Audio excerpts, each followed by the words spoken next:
Should I start off telling everyone that's Crazy. Really, really bad. Really, really bad and really upsetting. Jamie Gordon, I did not call. I don't want to raise any flags. I think we should go over and say to him exactly what happened, because I'm not asking the question.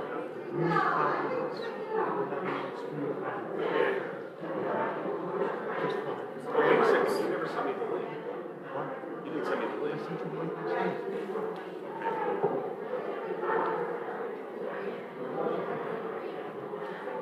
White?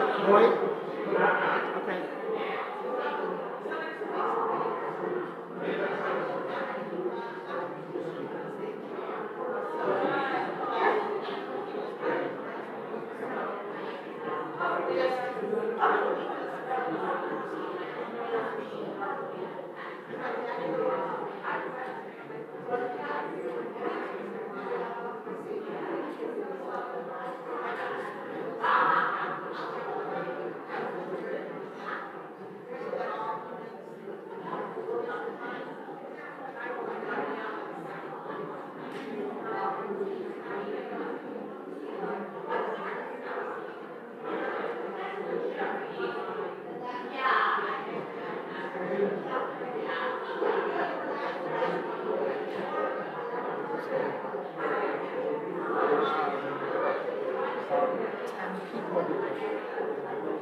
You never know, right? I met like cars in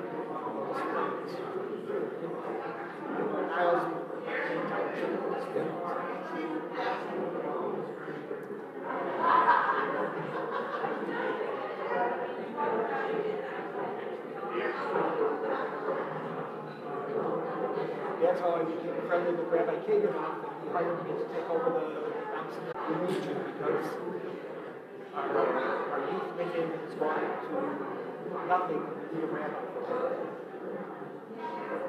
That's how it all started, and then it grew into what it was. And then things got crazy there, and I left after 20 years.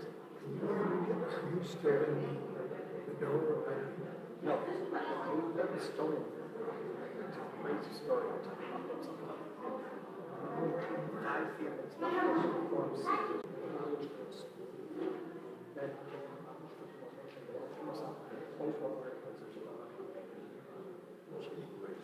It was crazy, crazy situation.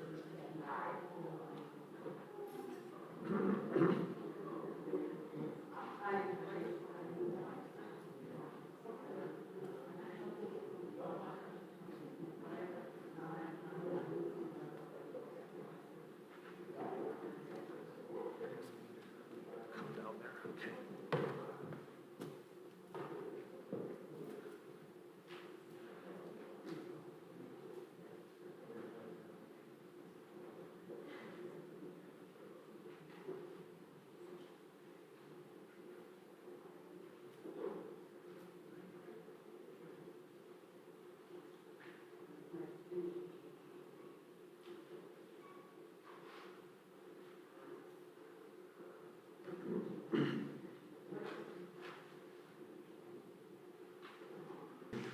Why there's the pause and why we haven't begun the service, because Jerry was in the service in the military.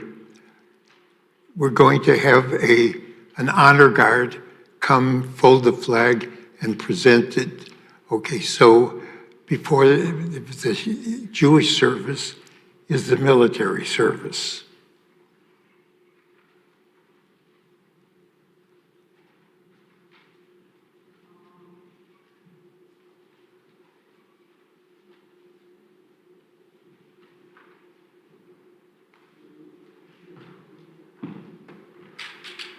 We're also having a few technical difficulties, of course. We need about maybe 1.5 minutes, and we should be ready to go.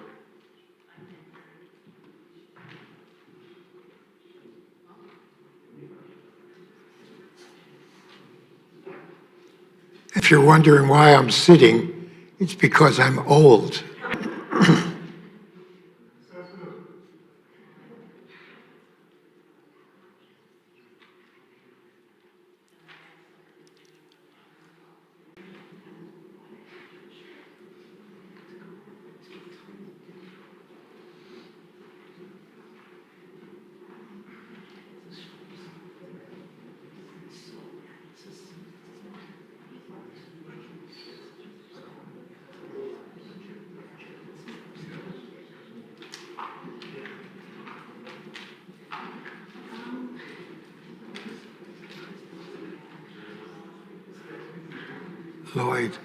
Lloyd. One second.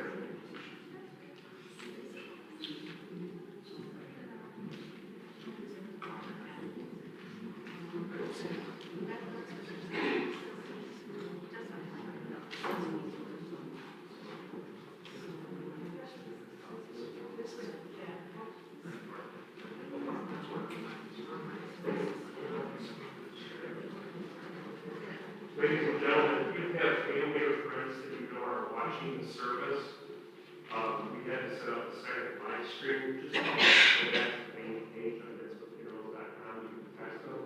When I ask you to give them 2 minutes to text anything with your friends that you know are watching, but it is now live.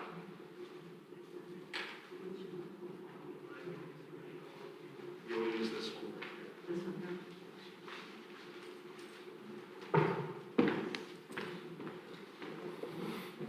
Thank you all for coming.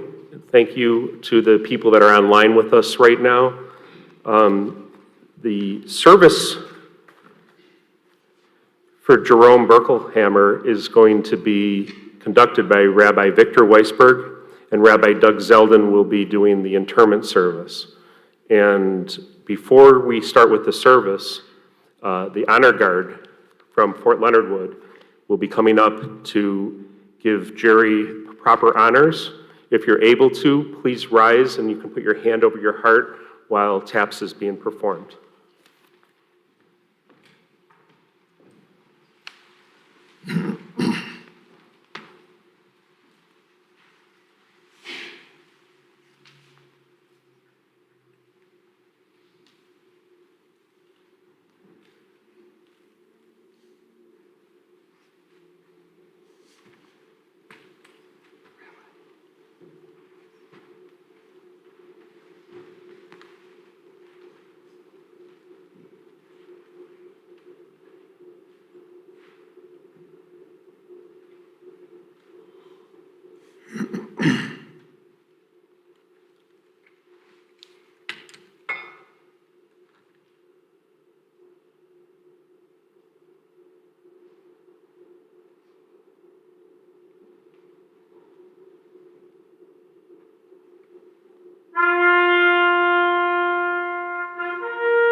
You may be seated.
The psalmist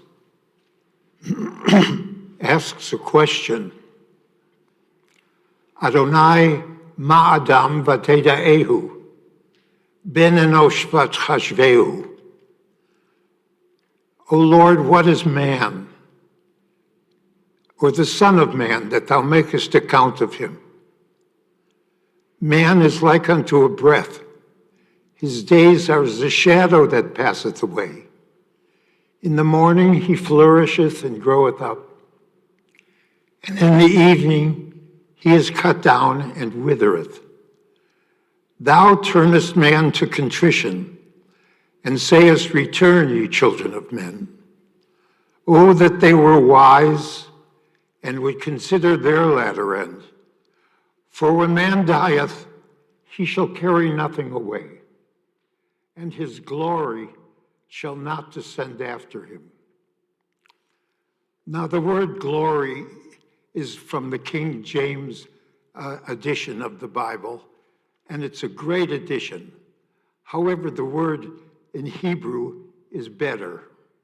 The word in Hebrew is kavod, and that word is found in the Torah when Moses comes down from the mountain after and seeing the golden calf, and all of his dreams are smashed because he was leading these people to a higher destiny. And then God says to Moses, this is all in the book of Exodus, in a magnificent dialogue between God and Moshe Rabbeinu. He says, I want you to go up the mountain again. And Moses says, I can't go up. I failed you. I failed you. And the people don't follow me. And select another leader. And God says, no, come up the mountain, and I will pass all my glory before you. I'm using the King James. And at that point, Moses comes before the Ribbono Shel Olam. And God gives him the second set of tablets. And it's a joke, because God says the second set are exactly like the first set, and that's not true.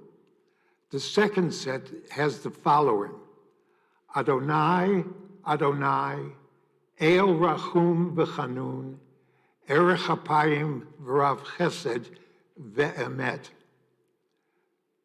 And this is the 13 attributes of God. If you stay till the end of the Seder, you sing that song, Echad Mi Odea. Those are the 13 attributes of God. God is ever present. God is here because we've invoked his presence, and we are in his presence always, regardless of where we are and what we do and what we need. God is mighty. God is powerful. God is patient.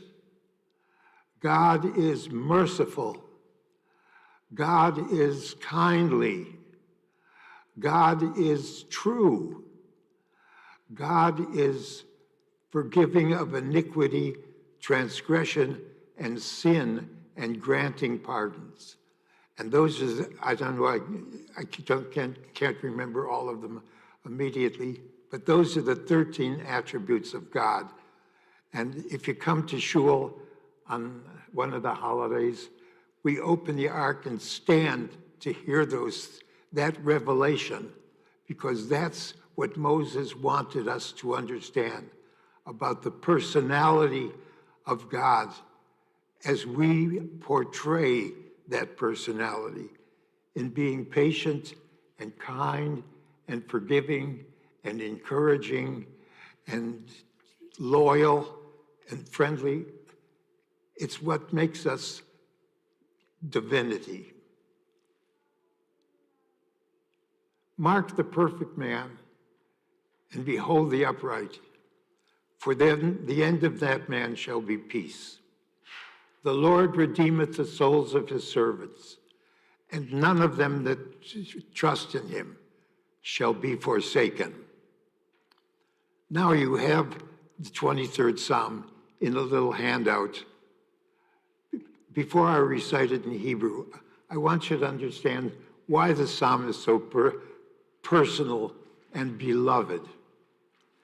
Because you and I are human. Let's give each other credit. And we have happy moments, and we have memories, and we have moments of despair and of wonder. And we have moments when we're challenged. And we have to know that we are not alone in all of those moments, that there's something with us that guides us and inspires us, okay? Adonai ro'i lo echsar, bina od desha yarbitzeni, al mei menuchot yenahaleni, nafshi yeshovev yancheni b'ma'ak letzedek l'ma'an shemo. Gam ki elech b'gates al mavet, lo irara ki ata imadi, shiftecha umishantecha hema yenachamuni, ta'aroch lefanai shulchan neged soverai, dishanta v'shemen roshi kosi revaya, ach tov v'chesed yirdefuni kol yemei chayai, v'shavti b'veit Adonai la'orech yamim. Let's say the psalm together and not just rattle it off. Let's be aware of the stages that come in our life, even when we face cruel and gigantic enemies, as David did, this young shepherd, okay? He was meeting with a giant. It took 2 men to carry his shield, okay? And all he had was 5 little pebbles from the brook. And he said, Gam ki elech b'gates al mavet, even when I walk through the valley of the shadow of death, I will fear no evil, for thou art with me. Thy rod and thy staff, they comfort me. Thou hast prepared a table before me in the presence, my cup runneth over. Okay, let's join. The Lord is my shepherd, I shall not want. He maketh me to lie down in green pastures. He leadeth me beside the still waters. He restoreth my soul. He guideth me in straight paths for his name's sake. Yea, though I walk through the valley of the shadow of death, I will fear no evil, for thou art with me. Thy rod and thy staff, they comfort me. Thou preparest a table before me in the presence of mine enemies. My cup runneth over. Surely goodness and mercy shall follow me all the days of my life, and I shall dwell in the house of the Lord forever. Amen. Now the following are going to have a word with you in the following order. Elizabeth first, Rita, second, Howard Finkel, third, Ellen, fourth, and Dr. Mora, fifth. Okay, and I'll bring up the rear.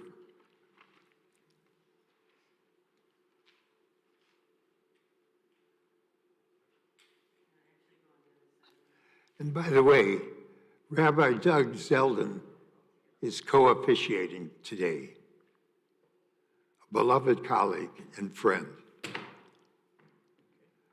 Good, Betty. Thank you, David. My. Thank you. Okay. Can you all hear me? Okay. I want to thank you all for being here with our family today to honor Jerry and remember him, say your final goodbyes. I have some special thanks for my wonderful, remarkable daughters, Maura and Ellen. I could not have gotten through this without you. I know you're mourning Daddy too, but you have been such a great help, along with your husbands and your kids. I also want to say thank you to Rabbi Weisberg. We were members of Temple Bethel in Chicago for years. He was our rabbi. He and his late wife were very close friends of my parents. Rabbi married Jerry and me. He officiated at Ellen and Moore's bat mitzvahs. He officiated at my mother and dad's funeral and my brother Paul's funeral. So it's very comforting, Rabbi, to have you here. Jerry had many names. His legal name was Jerome, but he wasn't that fun. Jerome, he went as Jerry, but he also had other names. Dear, Daddy, Diddy, Uncle Jerry, Zadie Pa, Mr. Burke, Big Brother, and a couple of other special names. Jerry could repair anything. And when the girls were little, they called him Daddy Fix. They couldn't say fix. Daddy, because Daddy would fix it. And when Maura was in medical school, she had wonderful roommates, Wu and Melanie and Stevie. And if they needed a light bulb fixed or a picture hung or something to be repaired, they would call on Daddy. They called him the man of the pad. No, the dad of the pad, sorry. I wanted to thank everybody who sent us texts and phone calls and emails. I can't read everything everybody wrote. I'm supposed to only talk for 5 minutes.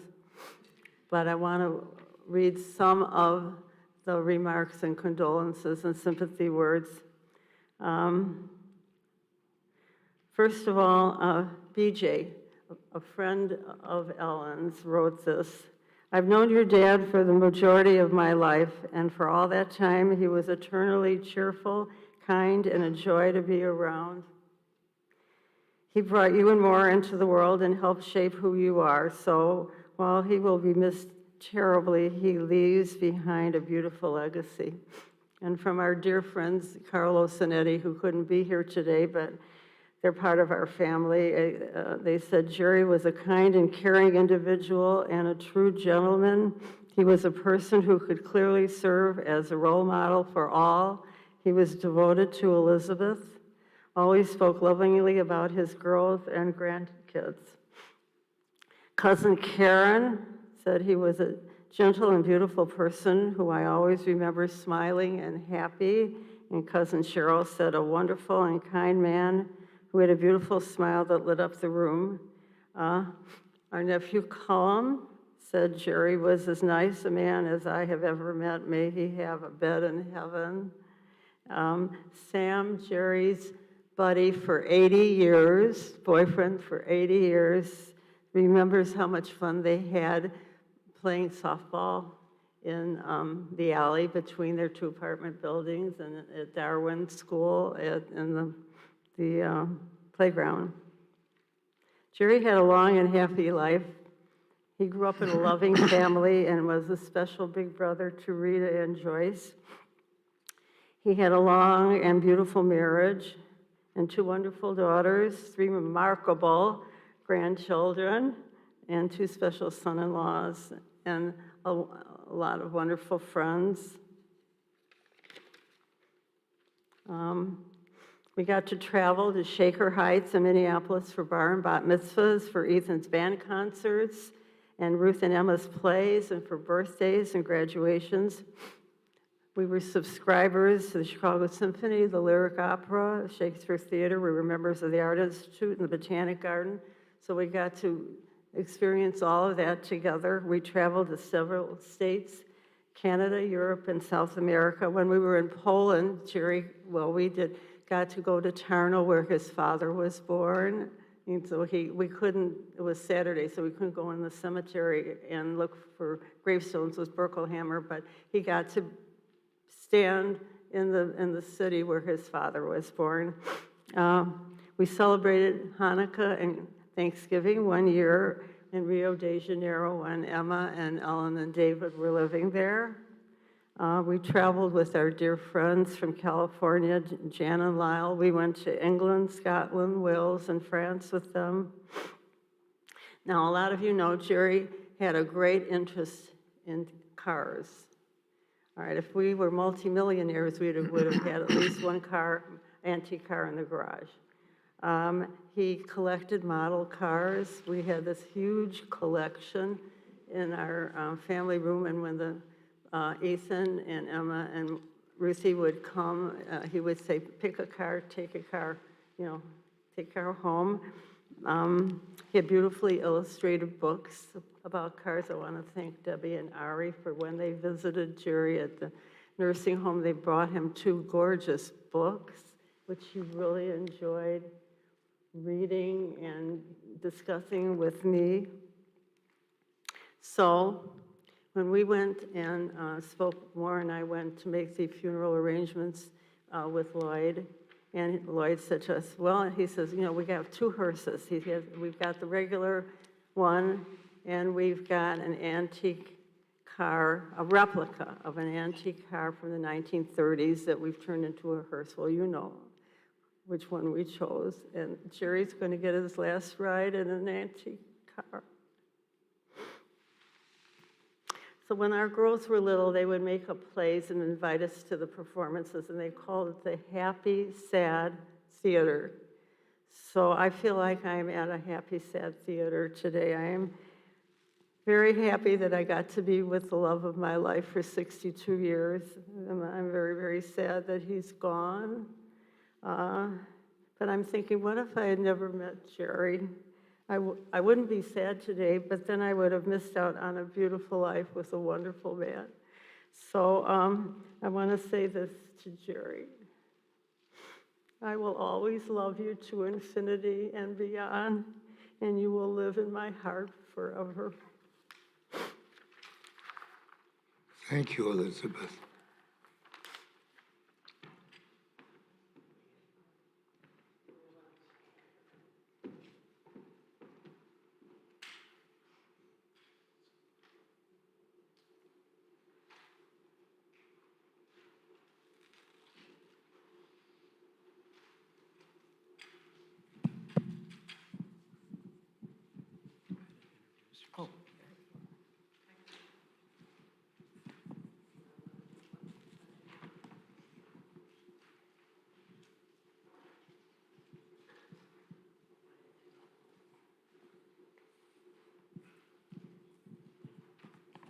A Hallmark card that I received earlier this week said it very simply: wherever a beautiful soul has been, there is a trail of beautiful memories.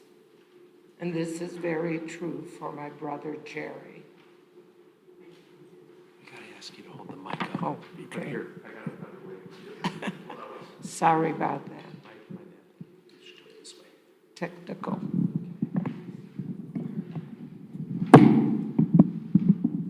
Okay. For those of you who missed the beginning statement, wherever a beautiful soul has been, there is a trail of beautiful memories. And that's what we're doing today, is remembering.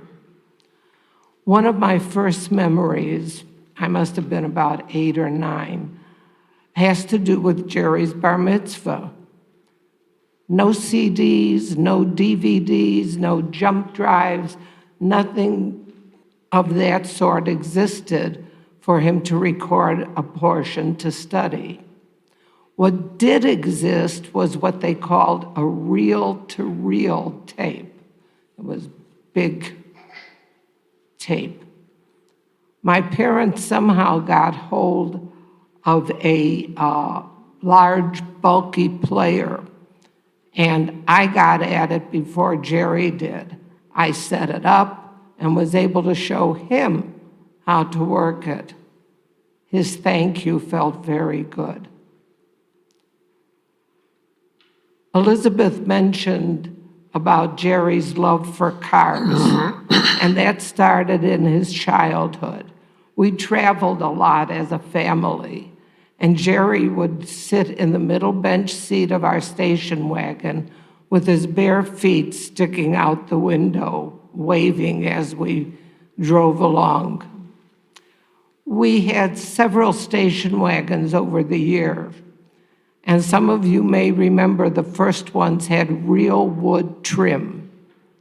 I recall Jerry and our father removing the wood, sanding it smooth and clean, varnishing it, and then reattaching the trim to the body of the car. What a job, but it sure looked great, and they were deservedly proud of the job they did. And a large part of his collection, I'm sure, was station wagons. He always had an affinity for them because we grew up with them. As he got older, Jerry became a very competent driver. He and my father made an arrangement. Daddy would drive while we were on the highway. He liked doing that. And Jerry would get to drive in the cities where we stayed. And he enjoyed any opportunity to drive, so that was fine with him. Another memory of when we attended Roosevelt High School, Jerry and I, at different times, of course, were both in what they called their symphonic choir. But through that, he came in contact with a group called the Chicagoans. Jerry brought me to a Chicagoans practice session, and we shared this experience for several years. We had concerts, and during the Christmas season, we went to nursing homes and other such facilities, caroling, singing Hanukkah songs, and giving mini concerts. It was a special sharing and giving occasion that we both enjoyed. In the early 1950s, our father became ill, passing away in 1954. I'll leave the pink cloud story for one of you ladies to tell. There was an armed service draft at that time when our father died. Jerry had to drop out of college to help our parents run the business. Ultimately, his deferments because of school and because of Dad's illness were canceled, and he was drafted into the Army. He spent his time in the South at Fort Benning, Georgia. By the time he came home, the business was ready to close. He finished college, and he met Elizabeth. They married June 18th of 1961, and 2 wonderful daughters followed. He was the beautiful soul, and may we all find peace and comfort in the memories being shared today as we celebrate Jerry's life.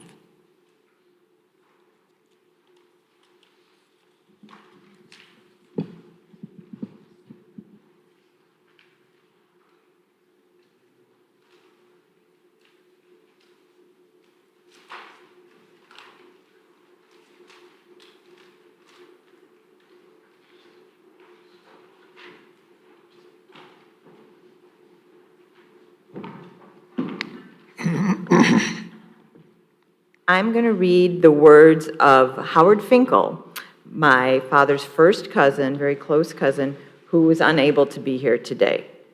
So I'm Howard right now. If there are people who don't know, I'm Howard Finkel. My mother was Beatrice Berkelhamer Finkel, the sister of Maurice Berkelhamer, Jerry's father. I had the privilege to talk with Jerry on the phone the night before the morning in which he passed on. I reminisced how our families, my brothers Ronnie, Kenny, and myself, and then Rita, Joyce, and Jerry, we got together for various things like picnics, many times in Whiting, Indiana, where our Aunt Sophie and Uncle Abe Wish lived. Abe worked for Standard Oil in Whiting, and every year they had parties at the lake in Whiting.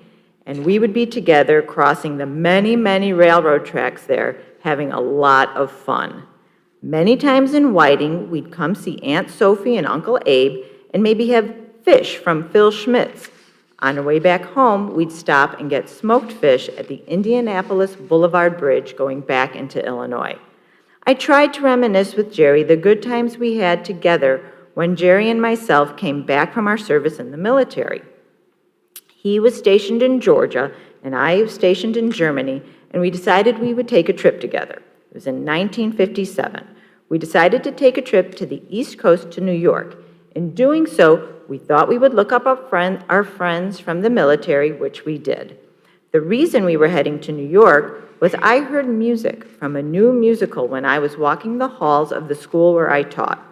I went into the music department and said, "What is that? I like it."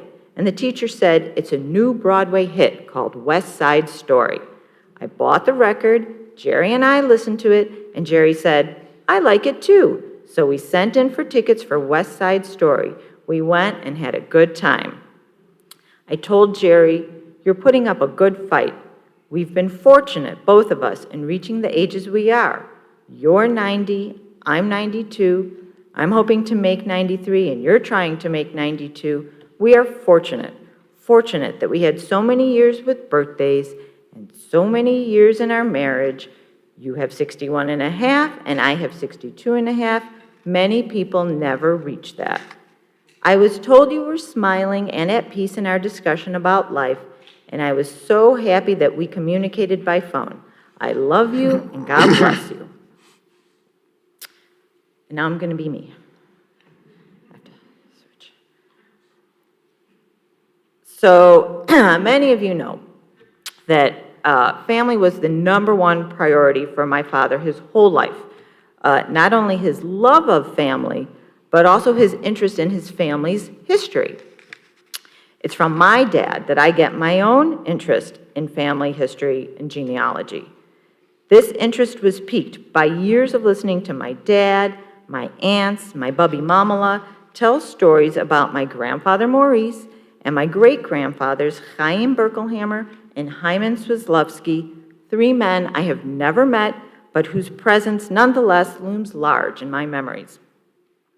In the past several years, it's become a priority for me to learn more about these men and their wives, plus the names that no one had remembered, those of my 2nd, 3rd, and 4th great-grandparents.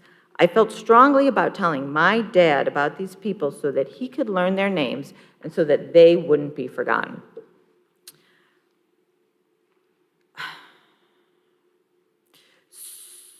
So too is it my wish that my father's name won't be forgotten. But if I really had any concern about that, it was immediately wiped away from the minute that Maura and I started telling our friends that Daddy had died. So many of our friends and family have known Daddy for decades. We are so lucky. I mean, we've known most of you, our entire lives.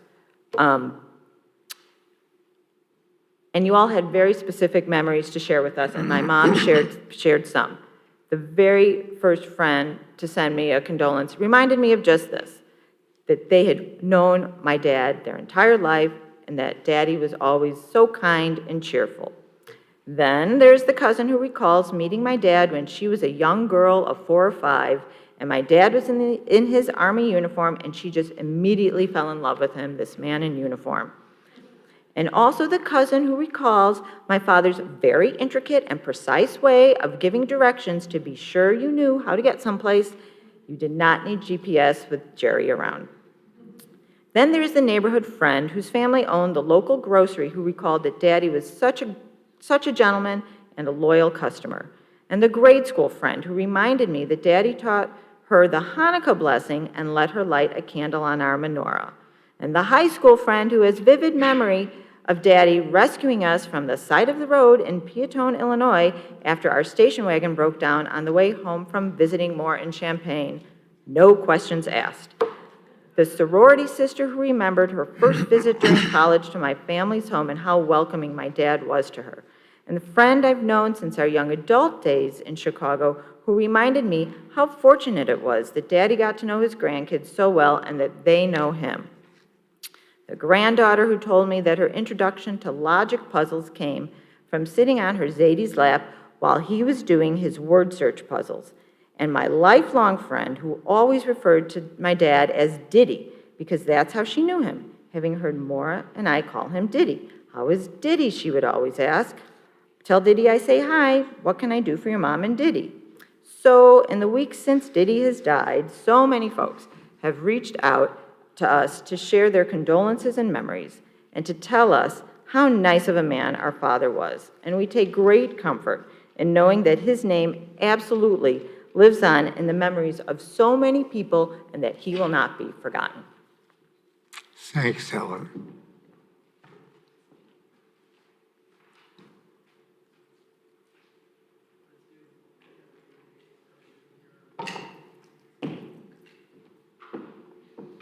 Thank you all for coming. It's hard to imagine that my dad is no longer around, because he was always around, always available to do anything that we needed, and he was always present. My dad was physically present at school events and performances, at the dinner table, at family simchas and milestones, and he was emotionally present. He listened without judgment, he encouraged, he stepped in where he was needed.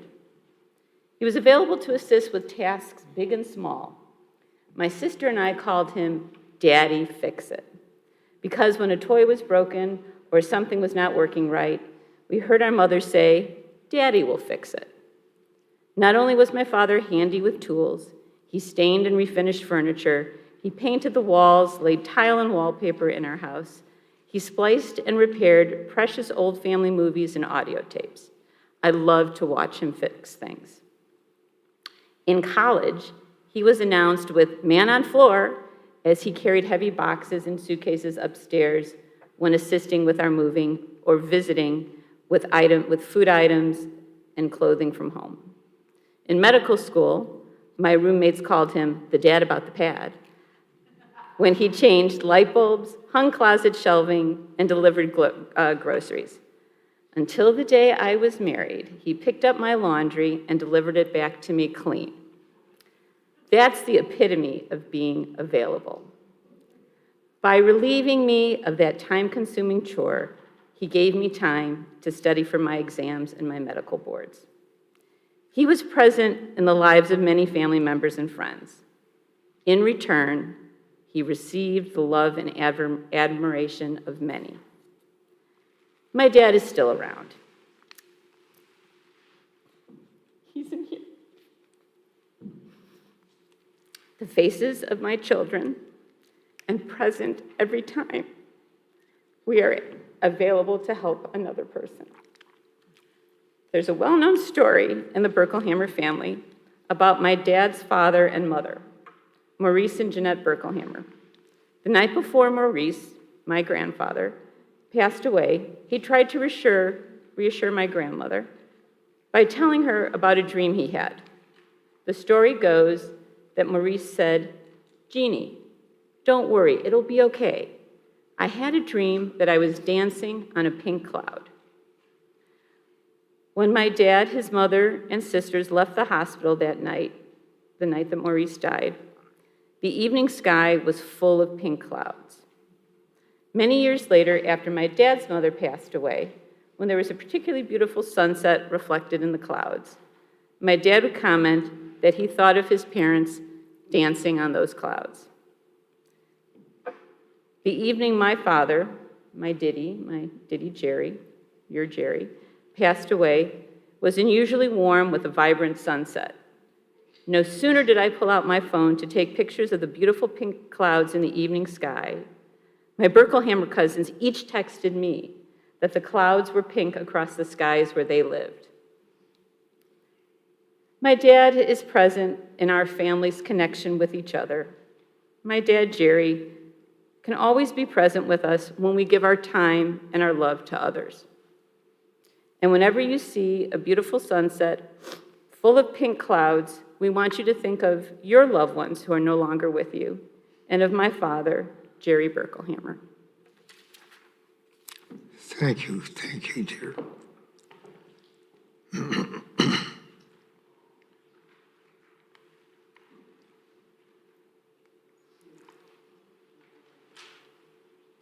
Because the Ukraine is in the news at the present time, we should know that that was a fertile ground for great spirituality, because the Ukraine, when it was part of Russia, when it was part of Poland, when it was part of the Austro-Hungarian Empire, it didn't make any difference.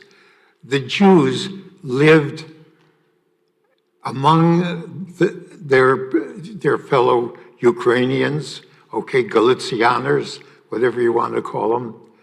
And one of the great outstanding leaders was a man by the name of Levi Yitzchak, who gave his name, we knew him as Levi Yitzchak of Berdichev, okay. All these towns that you're in the news, Lvov and Kiev and Kherson and Odessa, oh, they're all Jewish shtetlach, okay, or Jewish communities of great faith and fervor, okay. And the reason I wanted to begin, I'm not sure when I'm going to end, but I wanted to begin with Levi Yitzchak is because he was a character unbound. And in the middle of everything, he could break into song and lift up hearts and spirits. And one of his top songs was called Adudala. Gott is du. It's all in Yiddish, by the way. God is here. God is in the north. God is in the south. God is in the east. God is in the west. God is in us. Okay? Adudala, do. You're always here. And I was reminded of that when thinking about Jerry. Okay? And I've had the privilege of knowing Jerry and Elizabeth for more than 62 years now. And by the way, this is my last presentation as a rabbi. You should understand that. When you're 96, it's schon finished. So why did I introduce what little I have to say because of Jerry? Because when I met with the family yesterday, we see that Jerry doesn't live up to what we now see about parents. Parents who abandon their children, parents who beat their children, parents who fail their children, parents who elect to vanish from thin air when children are in need of guidance, of all these things. We see this acted out in scenes that make us hurt inside and doubtful about the future. And that's not what Jerry was, okay? The girls, that's when I knew them first, by the way. The girls were talking about Jerry in his spare time. Did he have a lot of spare time?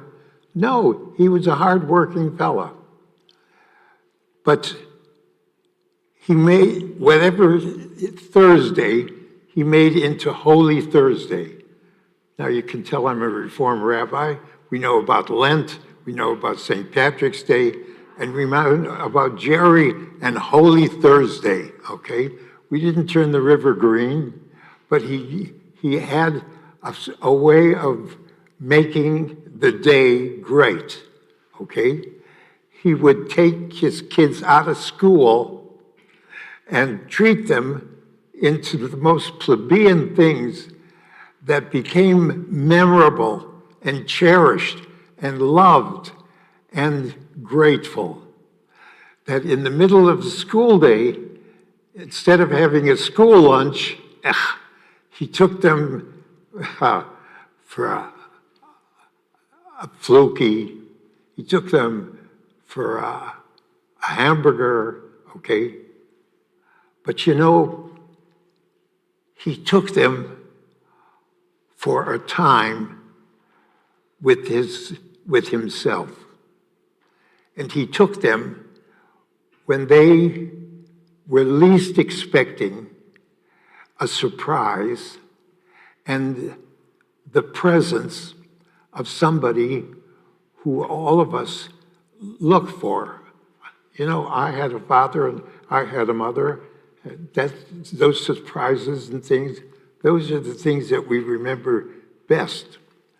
So that even when kids grew up and were going to college and away from home, Jerry would put his head out down in the car, go to Champaign, spend a part of a day, pick up laundry, take it home, have lunch, and enjoy the ride, enjoy the moment, enjoy being with your children, and making them understand that those moments are precious because not everybody has those moments to remember, and those moments are classic ways of guiding, inspiring, and showing the relationship in its true form. And Jerry did this with cousins and family, not only the nuclear family, but he had these cousins, and the girls were treated because they had girl cousins who slept over. Okay, I'm an only child, didn't have that. So had these cousins that slept over, and they made up plays. Little kids made up plays, okay? And Jerry's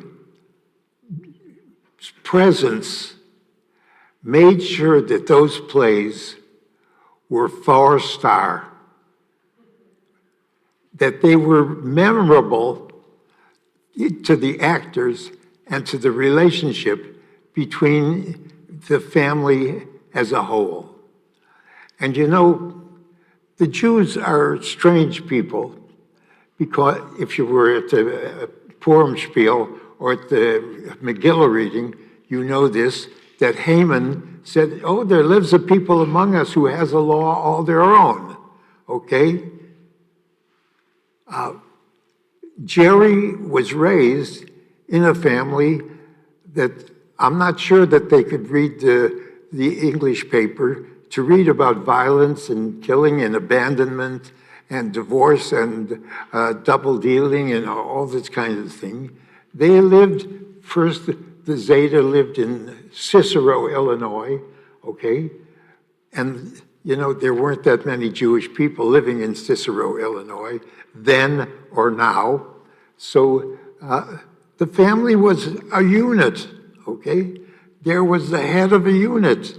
There was a lawgiver. There was a representative of values. There was play and joy and closeness. And when Jerry saw his own father, he wasn't a professor like some of these folks, okay? He was a hard-working man in a hand laundry, okay, who had very little time and great responsibility and did the best he could. But the time that he could spare was involved with the people that he loved. And Jerry was a hard worker.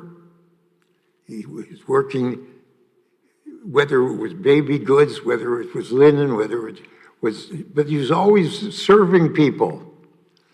And he made people feel important. And at Marshall Field, they called him Mr. Burke, okay? And the kids came down, and they were proud to be in their father's presence, okay? Now, we have to ask ourselves, there are all these things in the world today that want to distract us from the people that we love. Oh, we got to eat in this restaurant. Oh, we got to see this play. Oh, we can't miss this. Oh, this is a must, okay? And here was a person who gave himself in ways that instilled wisdom and kindness and love and purpose. Now, one last thing. Sunday, because Elizabeth worked also and hard and long and throughout the week, she liked to sleep a little later. I was happy that this started on time, by the way. Okay. Okay, girls. Okay, now. He made sure that she was treated like a queen. And he made Sunday breakfast. Now, when we are treated, when we are feted, F-E-T, F-E accent circumflex, okay, fait, okay. When we are made to feel, wowie, people are spending time with us. Wowie, people love us. Wowie, people are showing us, even if we don't like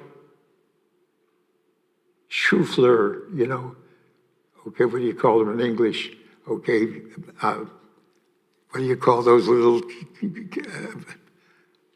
okay, I don't like them either to this day. Okay, now, it rhymes with cauliflower. Now, here's a lesson. Don't say everything, just keep it to yourself and overcome it. Parenthesis, and show your best, which is the understanding that comes with that wisdom. And show your best.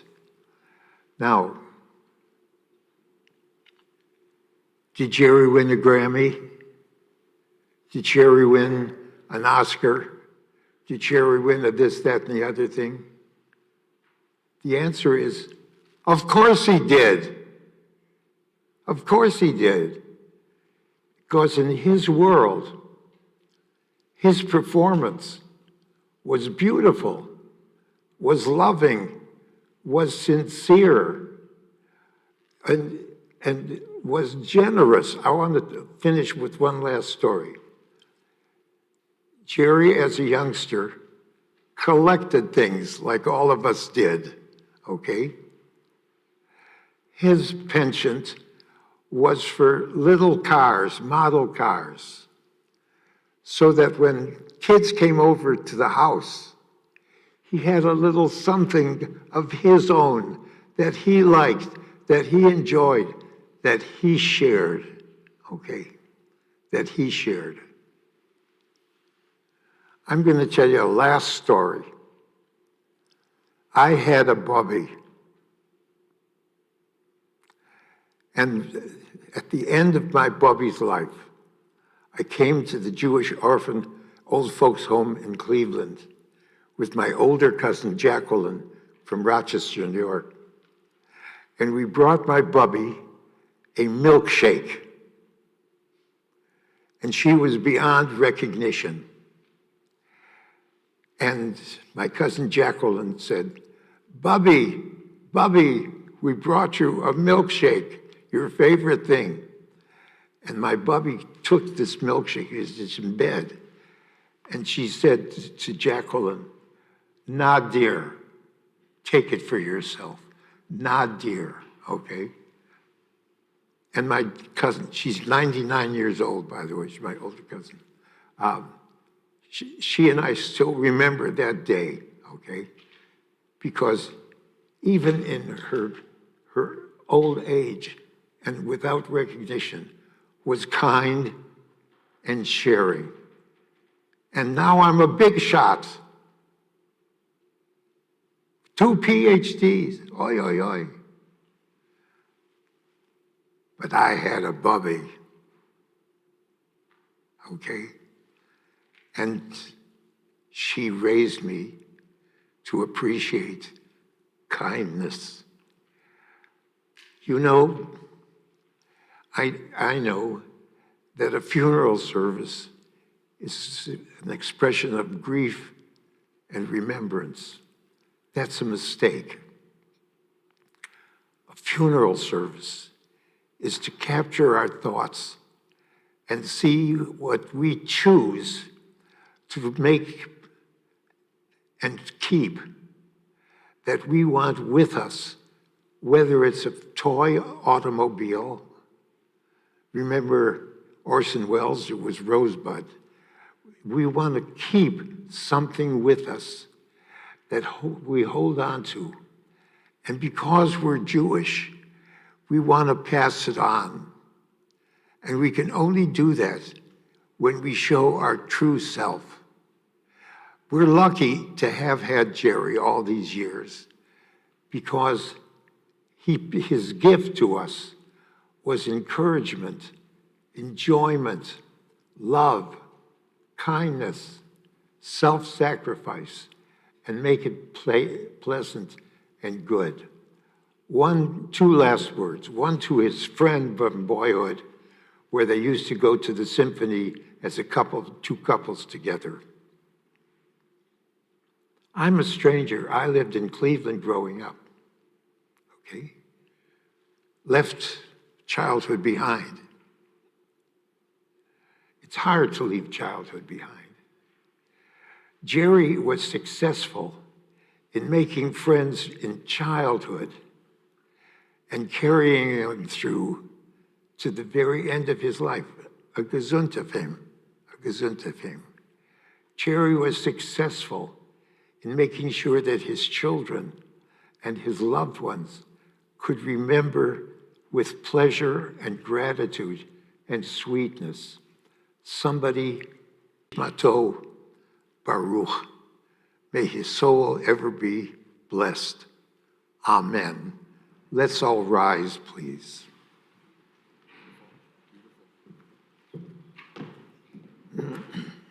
I want to, before the memorial prayer, mention that I said this last night when I met with the family with Rabbi Weisberg, that Jerry was a very rich man because any family could be this close and the extended family be this close for all these years. It's because this man and his wife and from his parents, Lador Vador, from generation to generation, have passed down a tradition and a love that have kept them all this close, and that makes him a rich man, and each of you rich as well. And I want to wish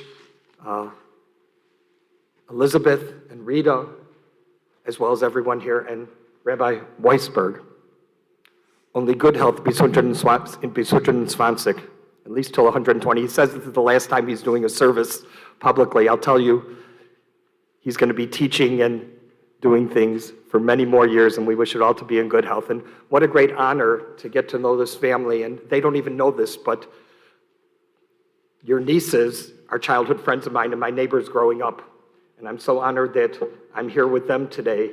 to share this day and have this connection to you, as we found connections through your children with the Jewish camps and the people that we have connected. And I hope to share with you only simchas in the future. I recite now the memorial prayer. El Malei Rachamim, Shochen Bamromim, Hamitzei Menucha Nechona, Kamfei Ashchina B'Malos Kedoshim Metohorim, Kizor Harakia Masirim Es Nishmas, Yaakov Shaya Ben Moshe Shahalach Leolamo, Bavur Shemitzpalim Bad Askaras Nishmaso Beganin Tehei Menuchaso, Ana Baal HaRachamim, Hasti Reu B'Seis Lekanafav Leolamim, Utzror B'Torah Chaim Es Nishmaso, Adonai Hu Nachlaso, V'yanuach B'Shalom Al Mishkavo, V'nomar, Amen.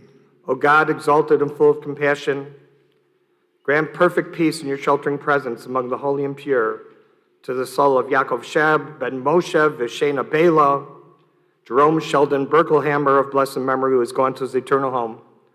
O Master of mercy, beseech you to remember all the worthy and righteous deeds that Jerry performed in his 90 years in the land of the living. May his soul be bound up in the bond of eternal life, for Hashem, God, is his portion. May he rest in peace, and may his name always be remembered for a blessing. And let us all say, Amen. Amen. If you'll give Lloyd Mandel of Mitzvah Memorial Funerals your attention now, he's going to give us instructions for going to the cemetery for those who will join us at the interment service, which will follow. If you'll all be seated at this moment, following the body being removed from the room, I'm going to do the mitzvah of Kriya with the family. They will remain here for that, anyone who wishes to remain at that time. And Lloyd is now going to explain what we're going to do as far as going to the cemetery. Rabbi Weisberg, before you leave, I just want to say to everybody here, extreme honor. When I called Rabbi after meeting with the family, he initially said, no, I can't do it. And I said, Rabbi, we're going to do it in the synagogue. We'll have Rabbi Doug go to the cemetery. Rabbi Weisberg at West Lawn Cemetery about 5 years ago, it was a real hot day, and he refused to hand me his jacket until about 10 minutes in, and then he called me over. He hands me his jacket, and he says, be careful with this. I'm not done making payments on it. Rabbi Doug, for you to break Rabbi Weisberg's record, you'll have to be officiating in 33 years, and my guess is, having 4 daughters, you probably will if you have the health. Thank you, Rabbi. Be well. Thank you.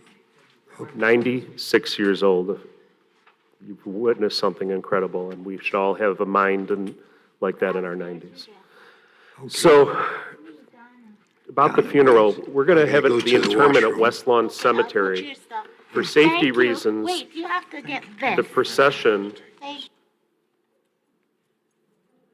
yeah, let's take, okay, you got it off, thank you.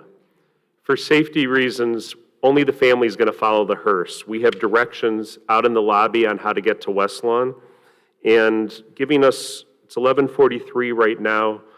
I would say, why don't we plan on, with the weather and everything, starting the service at West Lawn at about 12:45, because we need 15 minutes for people to go to the washroom. It's about a half-hour ride. The directions are very simple here. And we will meet you in the cemetery. It's on the west side of the cemetery. That's called the Carnation section. If you go in the first gate as the instructions tell you to, there will be somebody at the gate from the cemetery to direct you. But if not, just search for the blue tent. There's only one service there today. Upon conclusion of this interment service, the family is going to be going back to their residence at Gidwitz Weinberg Community for Senior Living, 1551 Lake Cook Road. That'll be today from 1:30 to 5:45. That information's in the service programs we've handed out. The following, one more thing I wanted to say. The hearse today, as you mentioned, it's a replica from the 1930s of a hearse that was made by a funeral director in St. Paul, Minnesota. I know you're from Minneapolis. Called the Prinzing, and he wanted to build a hearse that looked like a Rolls Royce. And just as he was getting near completion, another funeral director saw it and made him an offer, and he said, okay, and he did this about 10 times. It's a replica. Rabbi Weisberg's from the 20s, and he's the real thing. So, but in any event, pallbearers Ruth Guy, Ethan Guy, Emma Samuels, Rick Guy, David Samuels, Reinhold Musser, Colm Egan, and Andy Marks.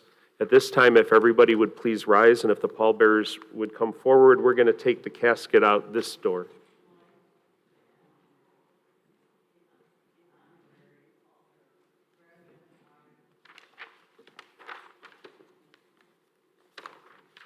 There's also honorary pallbearers Greg Shelton and Ari Mulvaney. Pallbearers, come on up here, follow behind the casket for a moment.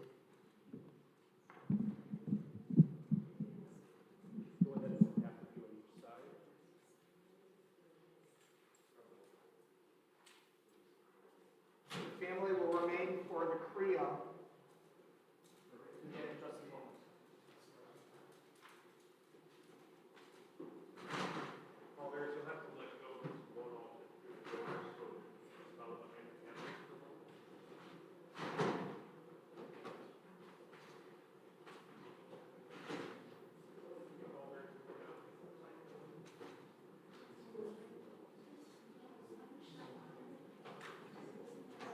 For those who wish to remain, we're going to do the mitzvah of Kriya now. In other cultures, often when they suffer a loss, they scars or tattoos or things like that in Judaism and the Torah. That's not what we do. What we do is wear Torah clothing as a sign of our loss. So now the immediate relatives who are here, we're going to say a blessing and then we're going to tear Kriya.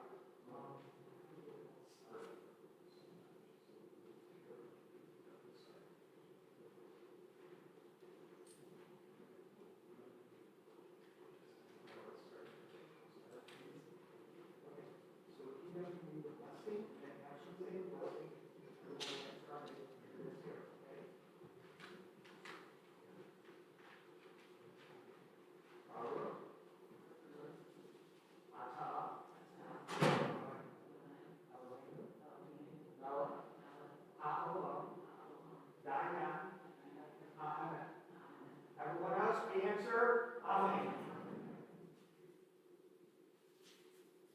Now we're going to say it in English.